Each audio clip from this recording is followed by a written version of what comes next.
आज के इस वीडियो में अपन जिस क्वेश्चंस के बारे में डिस्कस करने वाले हैं वो आपने के पास जेईई मेंस के 4 अप्रैल 2025 के शिफ्ट कौन से क्वेश्चन है। तो शिफ्ट फर्स्ट का क्वेश्चन है, जैसा कि आप लोग देख पा रहे हैं यहाँ पर क्या करें कि n greater than equal to 2 if the arithmetic mean of the all coefficient. इस बात का ख्याल रखिएगा। All coefficient in the binomial expansion, ये हमारे पास बाइनोमियल एक्सपेंशन दे रखा है, वो भी हमारे पास 16 के बराबर दे रखा है।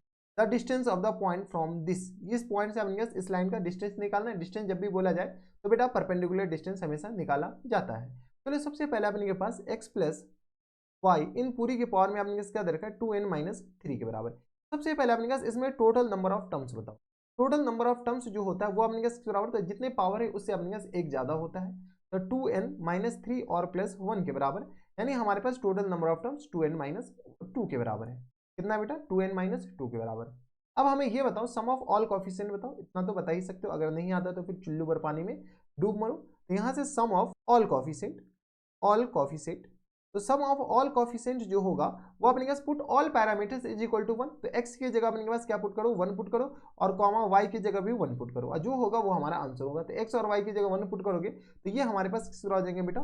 तो यहाँ से आगे अपने पास इसको ऐसे लिख दो, sum of all coefficient put x equal to, यहाँ से लिखो अपने के पास put x equal to Y equal to अपने के पास 1। जितने भी पैरामीटर अगर z भी होता तो 1 ही लिख देते। जैसे अपने पास 1 लिखेंगे तो बताओ किस तरह आ जाएंगे? 2 की पावर 2n और माइनस टर्म्स 3 के बराबर। ये हमारे पास सम ऑफ ऑल कोफिशिएंट आ गया। अब हमारे पास अर्थमेटिक मीन के बारे में बोला गया। अर्थमेटिक मीन का फॉर्मूला क्या होता है? अर्थमेटिक मीन का फॉर्मूला जो होता है वो हमारे पास किस बराबर होता है बेटा?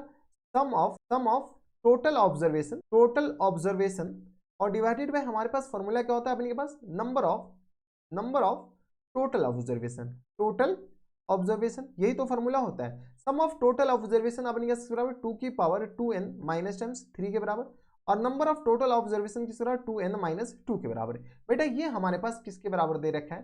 तो यही हमारे पास 16 के बराबर दे रखा है। अब यहाँ से हमारे पास किस बराबर आ जाएंगे बेटा? n आ जाएगा। तो चलो यहाँ से आ गया किस बराबर? 2 की पावर, अब अपने पास हिट एंड ट्रायल से आएगा आई थिंक, 2 की पावर 2n और माइनस टाइम्स 3, और होल अपॉन में किस बराबर दे रखा है बेटा? तो होल अपॉन में 2n-2 के बराबर, 2n और माइनस टर्म्स 2 के बराबर इक्वल टू हमारे पास 16 के बराबर दे रखा है। चलो सब अपने पास 2 के टर्म्स में लिखने की कोशिश करो, क्योंकि सब 2 के टर्म्स में है। यहाँ से अगर सॉल्व करोगे तो ये आ गया 2 की पावर 2n के बराबर। अगर डिवाइड करेंगे तो किस तरह हो जाएंगे बेटा? तो ये आ गया अपने पास 2 की पावर 3 के बराबर, इंटू आ गया 2 कॉमन ले लेंगे तो n-1 हो जाएंगे, और इक्वल टू आ गया 2 की पावर ये 4 लिखा हुआ है। यहाँ से सॉल्व करो तो 2 की पावर 2n और इक्वल टू आ गया अपने पास 2 की पावर 4 इंटू 2 की पावर 3 इंटू आ गया अपने पास 2 इंटू 2n-1 के बराबर। देखो अपने पास यहाँ से सॉल्व करोगे तो 2 की पावर 2n इक्वल टू आ गया अपने पास बराबर, तो यहाँ से आ गया अपने पास 2 की पावर, तो यहाँ गया 4 3 7 1 8 के बराबर, और इंटू आ गया n-1 के बराबर। अब देखो यहाँ से अगर आपके पास n की जगह क्या डालू?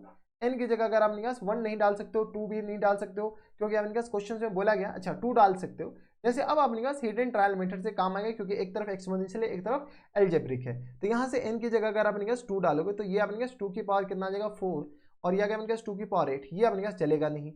n इक्वल टू 3 भी नहीं चलेगा, n इक्वल टू अपने के पास 4 भी नहीं चलेगा, क्योंकि अपने पास 2 की पावर 8 आ जाएंगे, और यहाँ से अपने पास 4 माइनस 3 ये आ जाएगा। तो n इक्वल टू अगर अपने पास 5 डालेंगे तो देख लो 2 की पावर 10 आ जाएगा, और इक्वल टू आ गया 2 की पावर 8 आ जाएंगे, और इंटू आ गया अपने पास 5-1 के बराबर। तो यहाँ से सॉल्व करो तो ये आ गया 2 की पावर 8 इंटू अपने पास आ गया 4 के बराबर। तो ये अपने पास 2 की पावर 10 रखा हुआ, ये भी 2 की पावर 10 रखा हुआ। तो इसीलिए अपने के पास जब एक्सपोनेंशियल आए और अपने के पास क्या है? एक्सपोनेंशियल, और यहाँ से अपने के पास एल्जेब्रिक आए, तो हिट एंड ट्रायल मेथड से काम कर सकते हैं। अब बोलेंगे सर n इक्वल टू हम यहाँ पर अपने के पास 3/3.5 भी तो डाल सकते हैं। बेटा n हमारे पास इंटीजर होता है, और n integer n greater then 2, तो इसीलिए अपने पास ये तो डाल सकते ही नहीं है। जब बेटा ये डाल नहीं सकते तो n इक्वल टू 5 आ गया। p का अपने पास वैल्यू किसके बराबर दे रखा है? तो p देखो हमारे पास दे रखा है 2n-1 और कॉमा अपने पास किस बराबर बेटा? तो n स्क्वायर और -4 के बराबर है। n स्क्वायर और माइनस टाइम्स 4n है, 4 के बराबर नहीं है, n स्क्वायर -4 के बराबर है। p बताओ तो किस बराबर आ जाएंगे? तो 5 डालो तो 10, 10 में से 1 जाएगा तो 9 बच जाएगा, और कॉमा आ गया 25, 25 में से 20 जाएगा तो ये आ गया अपने पास 5 के बराबर। यानी p जो हो गया वो हमारे पास किसके बराबर हो गया बेटा? 5 9,5 के बराबर। p हमारे पास किस बराबर गया भैया? 9,5 के बराबर। अब देखो p पॉइंट ये है, और एक हमारे पास लाइन ये रहा, अपने पास p पॉइंट ये रहा, और अपने पास एक लाइन हमारे पास ये रहा।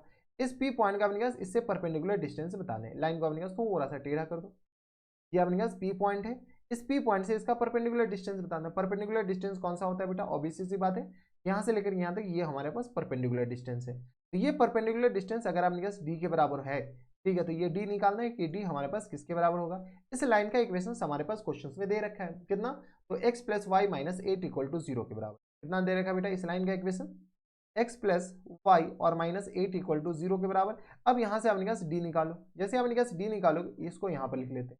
तो d इक्वल टू हमारे पास किसके बराबर हो जाएंगे बेटा, तो इस पॉइंट को इसमें सेटिस्फाई करो तो 9 प्लस 5 माइनस टाइम्स 8 और डिवाइडेड बाय आपने किसके आ जाएंगे स्क्वायर रूट ऑफ किसके बराबर 1 प्लस 1 के बराबर। इसका आपने पास मॉड ले लो, तो यहाँ से आपने के पास किसके आ जाएंगे 9 1 10 के 9 5 14, 14 में से 8 जाएगा तो आपने कहा 6 के बराबर 6 अपॉन रूट 2 के बराबर। हाँ या ना, ये आपने कहा आंसर हो जाएंगे 6 अपॉन रूट 2। अच्छा इसको आपने कहा रेशनलाइज कर दिया गया है, तो 6 और इंटू आ गया आपने कहा 6 अपॉन रूट 2 और मल्टीप्लाइड बाय रूट 2 और अपॉन रूट 2 के बराबर। ये तो आपने कहा 3 टाइम्स कैंसिल आउट हो जाएंगे, यानी हमारा आंसर हो जाएंगे 3 root 2 is the correct answer. यानी परपेंडिकुलर डिस्टेंस जो हो जाएंगे वो आपने कहा 3 root 2 is the correct answer. अब देख लो 3 रूट 2 कौन से ऑप्शन में दे रखा है, तो 3 रूट 2 हमारे पास ऑप्शन नंबर डी में दे रखा है, यानी ऑप्शन नंबर डी क्या आ जाएंगे हमारा फुल एंड फाइनल आंसर हो जाएंगे। कोई इतराज यहाँ तक हमारे से कोई दिक्कत परेशानी नहीं होनी चाहिए। तो ये थे हमारे पास जे मेंस के 4 अप्रैल 2025 के शिफ्ट फर्स्ट का क्वेश्चन था। आसान सा सवाल था, आपसे बननी चाहिए। इसमें थोड़ी सी आपने कहा मीन ऊन लगा दिया, लेकिन वो तो फर्जी वाला था।